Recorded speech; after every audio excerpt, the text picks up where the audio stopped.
ಬಿಗಿ ಭದ್ರತೆಯಲ್ಲಿ ದರ್ಶನ್ನ ಪೊಲೀಸರು ಕರ್ಕೊಂಡು ಹೋಗ್ತಾ ಇದ್ದಾರೆ ಕೋರ್ಟ್ನ ಕಡೆಗೆ.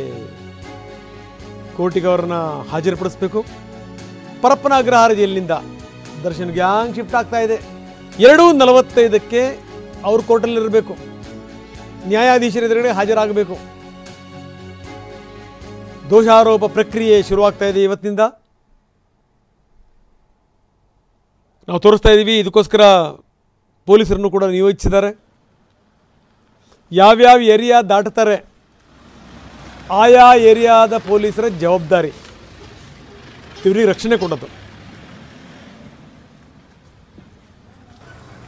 ಮಧ್ಯಾಹ್ನ 2:45 ಸುಮಾರಿಗೆ ಹಾಜರಾಗಬೇಕು. ಇನ್ನೊಂದು ಕಾಲು ಗಂಟೆ ಬಾಕಿ ಇದೆ. ಬಿಗಿ ಭದ್ರತೆಯಲ್ಲಿ ಕೋರ್ಟಿನ ಕಡೆಗೆ ಕರ್ಕೊಂಡು ಹೋಗ್ತಾ ಇದ್ದಾರೆ ಪೊಲೀಸರು.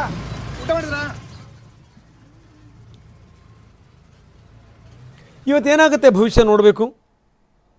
ಯಾಕಂದರೆ ಇದೊಂದು ಪ್ರಕ್ರಿಯೆ. ಇದು ಆದರೆ ವೆರಿ ಇಂಪಾರ್ಟೆಂಟ್. ಇವತ್ತು ನ್ಯಾಯಾಧೀಶರು ಕೇಳ್ತಾರೆ ಏನು ಎತ್ತ, ನೀವೇನು ಮಾಡಿದ್ದೀರಿ ಏನು ಎತ್ತ ಅಂತ. ಯಾರಾದರೂ ಒಪ್ಪಿಕೊಂಡ್ರೆ ಅದು ಬೇರೆ. ಅದು ದೋಷಾರೋಪ ಪ್ರಕ್ರಿಯೆ ಆರಂಭ ಆಗುವಂಥದ್ದು.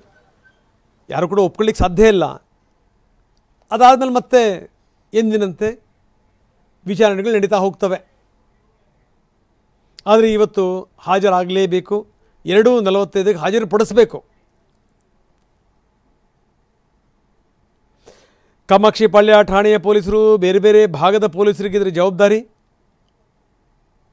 ಅದಕ್ಕೋಸ್ಕರ ವಿಶೇಷವಾಗಿ ಪೊಲೀಸರನ್ನು ನಿಯೋಜಿಸಲಾಗಿದೆ. 64ನೇ CCH ಕೋರ್ಟ್ ಅಲ್ಲಿ 2:45ಕ್ಕೆ ಇವರನ್ನು ಹಾಜರುಪಡಿಸಲಾಗುತ್ತೆ. ನಾವು ತೋರಿಸ್ತಾ ಇದ್ದೀವಿ ಕೋರ್ಟಿನ ಕಡೆಗೆ ಹೊರಟಂಥ ದರ್ಶನ್ ಗ್ಯಾಂಗ್.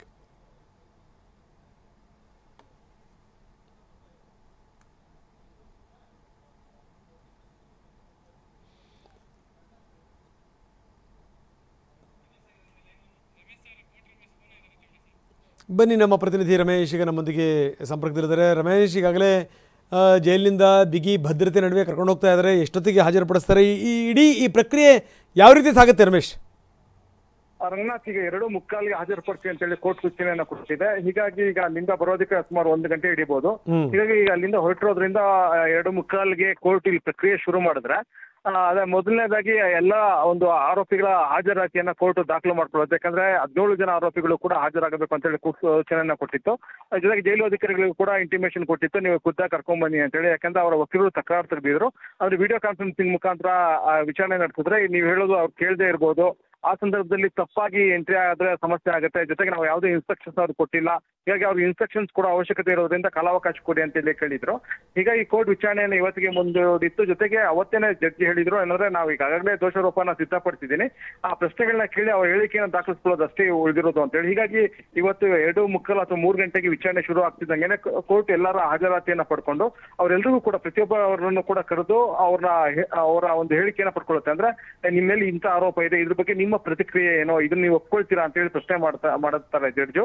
ಅದಕ್ಕೆ ದರ್ಶನ್ ಸೇರಿದಂತೆ ಎಲ್ಲ ಆರೋಪಿಗಳು ಉತ್ತರ ಕೊಡಬೇಕಾಗತ್ತೆ.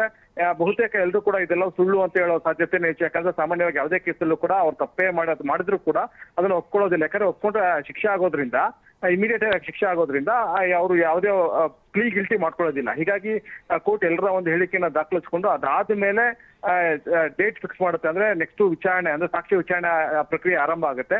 ಹೀಗಾಗಿ ಸಾಕ್ಷಿಗಳ ಪಟ್ಟಿಯನ್ನ ಪ್ರಾಸಿಕ್ಯೂಟರ್ ಕೊಡ್ಬೇಕಾಗತ್ತೆ. ಅಂದ್ರೆ ಇಂತಿಂತ ಸಾಕ್ಷಿಗಳನ್ನ ನಾವು ಎಕ್ಸಾಮಿನ್ ಮಾಡ್ತೀವಿ ಅಂತ ಹೇಳಿ ಆ ಪಟ್ಟಿಯನ್ನ ಕೋರ್ಟ್ಗೆ ಕೊಡ್ಬೇಕಾಗತ್ತೆ. ಅದನ್ನ ಆಧರಿಸಿ ಕೋರ್ಟು ಸಾಕ್ಷ್ಯ ವಿಚಾರಣೆಯ ದಿನಾಂಕವನ್ನ ನಿಗದಿ ಮಾಡುತ್ತೆ.